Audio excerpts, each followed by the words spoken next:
So this is the morning of the time trial to get into carrum in the boat. I thought it important to capture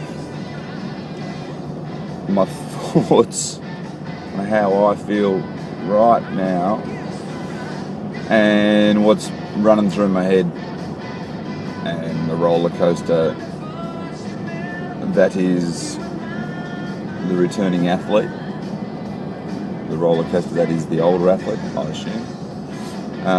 Oh, by the way, good music, huh? Bit of gold again. I might just turn that down. So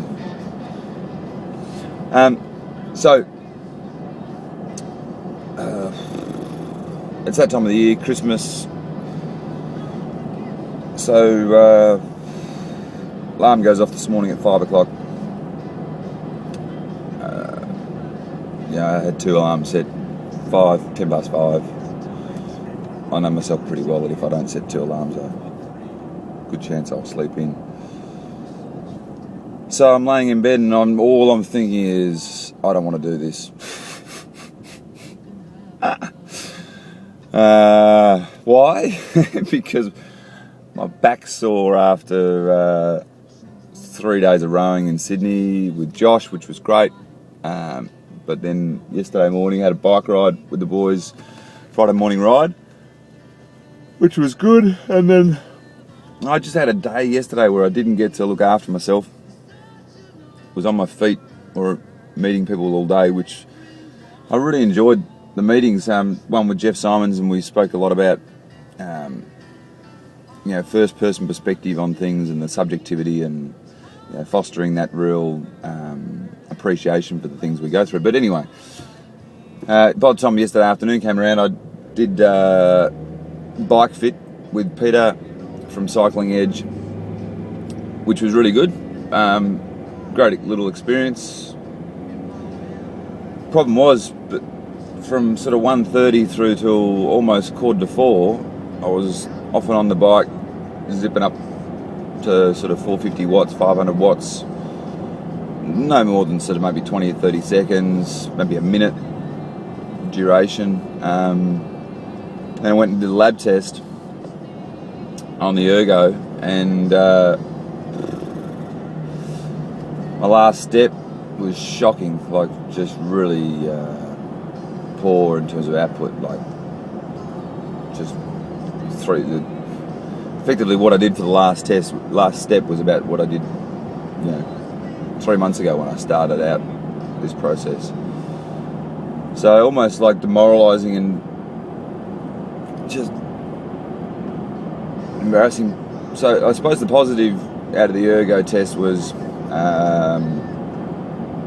heart rates were probably the same on all the steps through. I hit the targets better, and probably lactates were down. Well, lactates were down. So basically what happened was I was getting 2 mils of lactate from the start of the test right the way up to step 6. 2, 2.2, 1.8, 2, 2, and then 10 mils for the max. So something either weird with the lactate test or something going on with me, which would explain the output at the end. So what's going on? Well, I have 2 concerns. One is I was just tired and my back was a bit sore, and so just mentally and emotionally just hadn't really had a break for the day, so felt hard just doing the flat out step. The other one was, I didn't think about this until this morning when I laid there in bed, and I thought to myself, well, our son Jasper's got glandular fever. Thought, I wonder if I've come down with glandular fever, like, not that I'm sort of presenting a lot of the symptoms, but certainly felt tired of late. And so that might be something there, but the other one is with my back. So anyway, I did a shit test, woke up this morning, sore back, and I could have quite easily text or phoned Cobber and just would have been an excuse as to why I couldn't do the time trial. But it's also the balance too. So, and I'm making this update a little bit long because I think it's really important to understand that I think doesn't matter who you are as an athlete, you're dealing with sort of sometimes that fear of making things worse, but the excitement of giving something a crack, and so my fear right now is real in terms of my back being still vulnerable. And when you have an output like I did yesterday, it just sort of reminds you just how some days you're just so far away from where you need to be. Not even doing stuff like I used to do at school, which is just, it really plays with your head. So I didn't stay in bed. I got up and I'm in the car. Had my coffee and I've had a little bowl of cereal just as a bite to eat, and heading to Carrum, and I'll do the time trial and see how I stand. Because I suppose in one sense, if my back holds up and I can get through the time trial, then relative to others, I'll sort of see how I sit compared to the national team guys and all that sort of stuff in the single. So the other part is I haven't been rowing the single, so this is pretty much a scratch row. Only because I've been busy and I've been rowing the ergo, and obviously this week rowing with Josh and the pair. So yeah, that's it for me.